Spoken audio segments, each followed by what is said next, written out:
Thank you very much. Please be seated.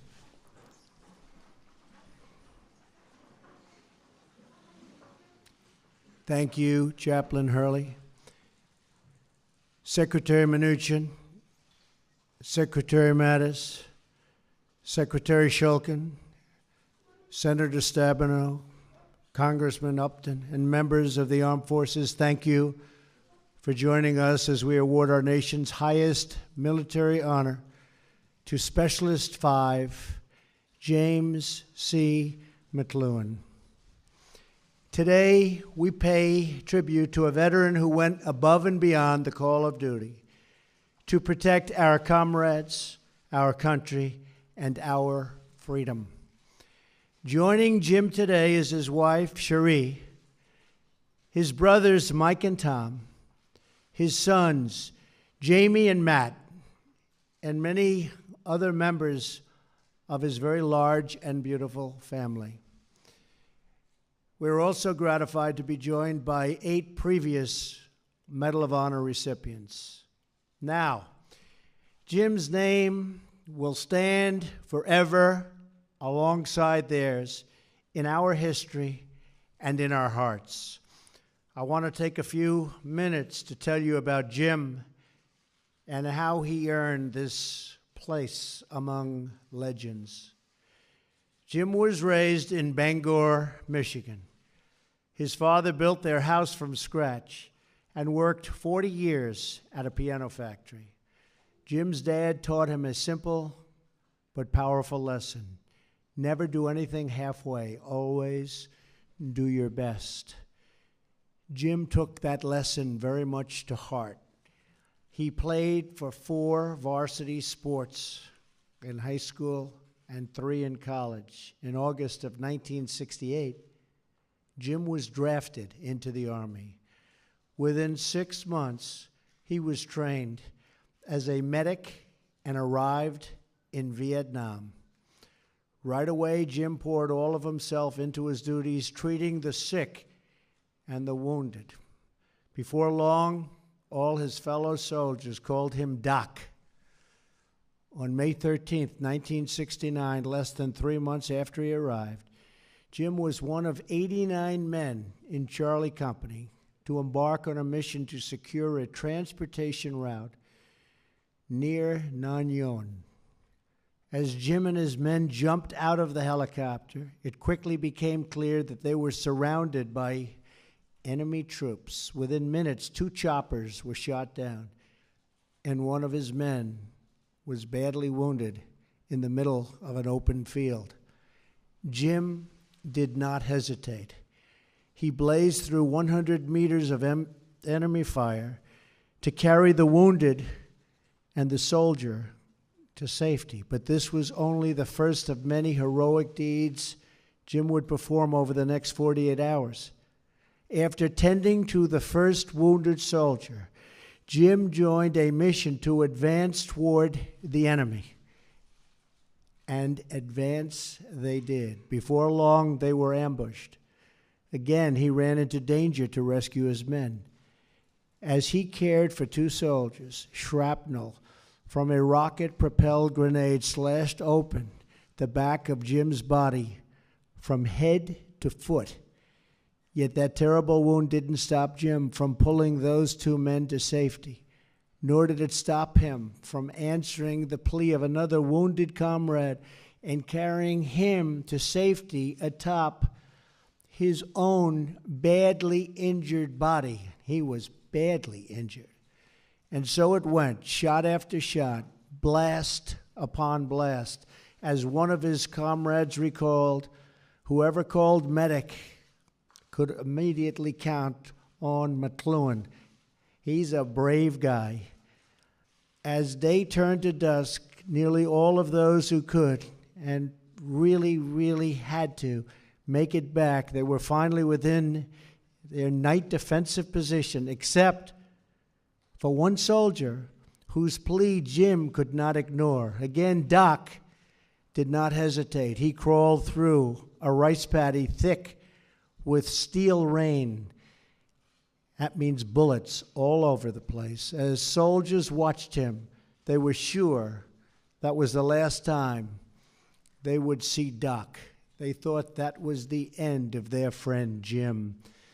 But after several minutes passed, Jim emerged from the smoke and fire carrying yet another soldier.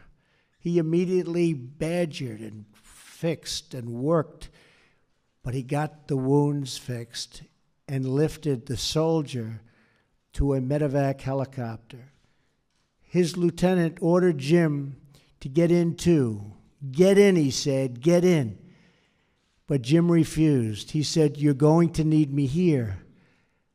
As Jim now says, I would have rather died on the battlefield than know that men died because they did not have a medic. Over the next 24 hours, Jim fired at enemy soldiers, suffered a bullet wound to his arm, and continued to race into gunfire to save more and more lives. And yet, as night approached again, after nearly 2 days of no food, no water, and no rest, Jim volunteered to hold a blinking light in an open field to signal for a supply drop. He would not yield, he would not rest, he would not stop, and he would not flinch in the face of sure death and definite danger. Though he was thousands of miles from home, it was as if the strength and pride of our whole nation was beating inside of Jim's heart. Jim did what his father had taught him.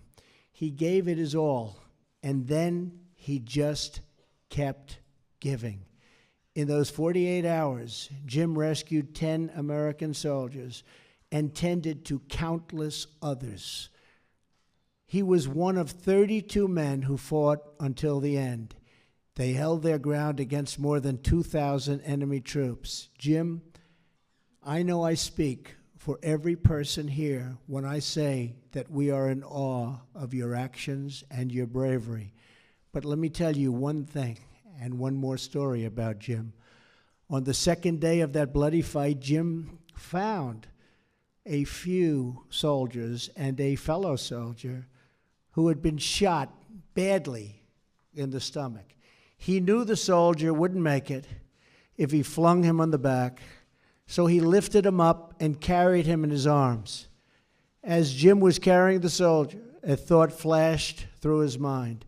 Although Jim had always been very close to his father, he realized that it was not since he had been a young boy that he had told his dad those three very simple but beautiful words, I love you. In that moment, Jim offered up a prayer.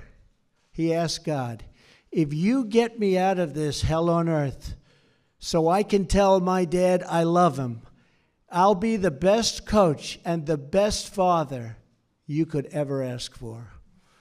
As he prayed, a great peace came over him.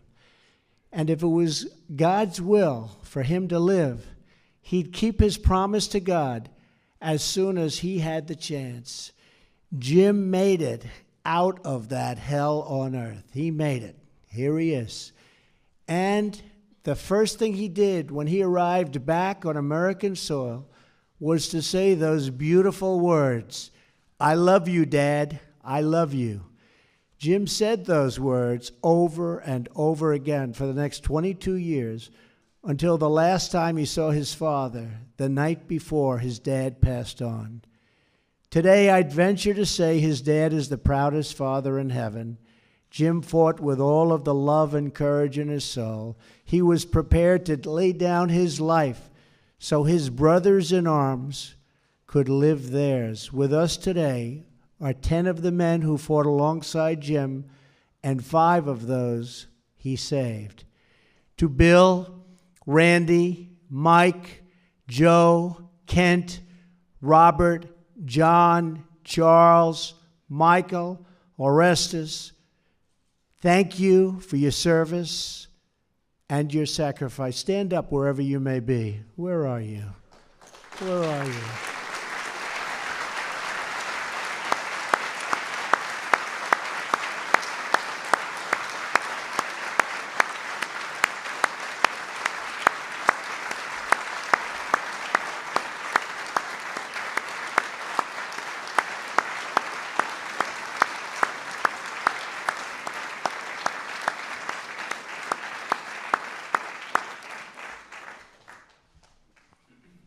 Thank you, fellas. That's great.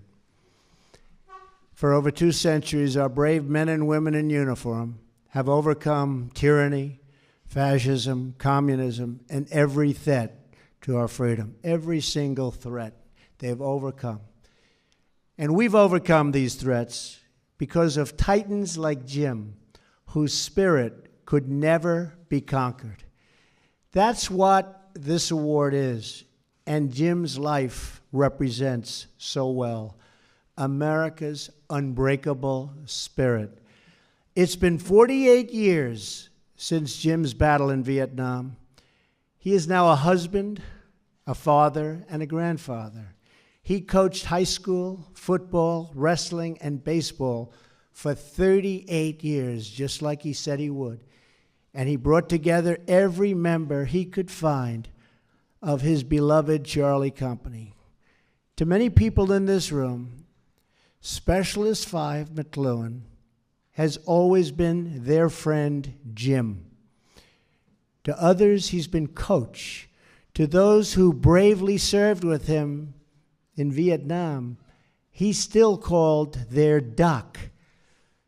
To his parents, Scotty and Margaret, both watching from heaven, he will always be their son.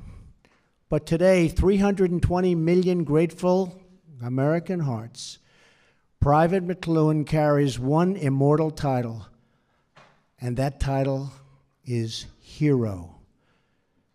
Specialist 5 McCloughan, we honor you, we salute you, and with God as your witness, we thank you for what you did for all of us.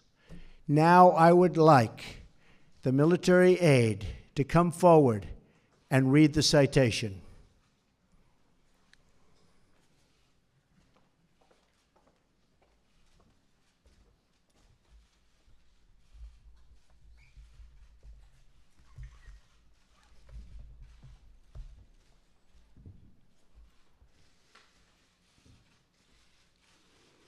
The President of the United States of America, authorized by Act of Congress, March 3, 1863, has awarded in the name of Congress the Medal of Honor to Private First Class James C. McCloughan, United States Army, for conspicuous gallantry and intrepidity at the risk of his life above and beyond the call of duty.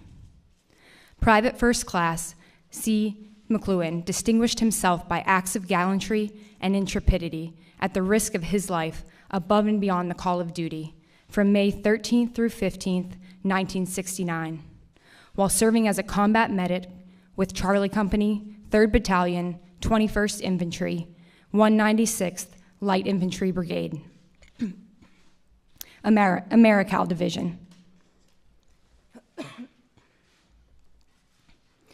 The company air assaulted into an area near Tam Kai and New Yon Hill. On May 13th, with complete disregard for his life, he ran 100 meters in an open field through heavy fire to rescue a comrade too injured to move and carried him to safety. That same day, 2nd Platoon was ordered to search the area near New Yon Hill when the platoon was ambushed by a large North Vietnamese army force and sustained heavy casualties. With complete disregard for his life and personal safety, Private First Class McCloughan led 2 Americans into the safety of a trench while being wounded by shrapnel from a rocket-propelled grenade. He ignored a direct order to stay back and braved an enemy assault while moving into the kill zone on 4 more occasions to extract wounded comrades. He treated the injured, prepared the evacuation, and though bleeding heavily from shrapnel wounds on his head and entire body, refused evacuation to safety in order to remain at the battle site with his fellow soldiers, who were heavily outnumbered by the North Vietnamese Army forces. On May 14th, the platoon was again ordered to move out towards New Yon Hill. Private First Class McCloughan was wounded a second time by small arms fire and shrapnel from a rocket-propelled grenade, while rendering aid to 2 soldiers in an open rice paddy. In the final phases of the attack, 2 companies from 2nd North Vietnamese Army Division and an element of 700 soldiers from a Viet Cong regiment descended upon Charlie Company's position on 3 sides. Private First Class McLuhan, again, with complete disregard for his life, went into the crossfire numerous times throughout the battle to extract the wounded soldiers, while also fighting the enemy. His relentless and courageous actions inspired and motivated his comrades to fight for their survival. When supplies ran low, Private First Class McLuhan volunteered to hold a blinking strobe light in an open area as a marker for a nighttime resupply drop. He remained steadfast while bullets landed all around him and rocket-propelled grenades flew over his prone, exposed body. During the morning darkness of May 15th, Private First Class McLuhan knocked out a rocket-propelled grenade position with a grenade, fought and eliminated enemy soldiers, treated numerous casualties, kept 2 critically wounded soldiers alive through the night, and organized the dead and wounded for evacuation at daylight. His timely and courageous actions were instrumental in saving the lives of his fellow soldiers. Private First Class McLuhan's personal heroism, professional competence, and devotion to duty are in keeping with the highest traditions of the military service and reflect great credit upon himself, the AmeriCal Division, and the United States Army.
Bless us now, O Lord, as we depart our separate ways. May the memory of this occasion, may our participation here unite us all in compassion for service to all the members of our families, our military, our country. Strengthen us in faith and renew us in spirit and send us forth with your peace. Amen.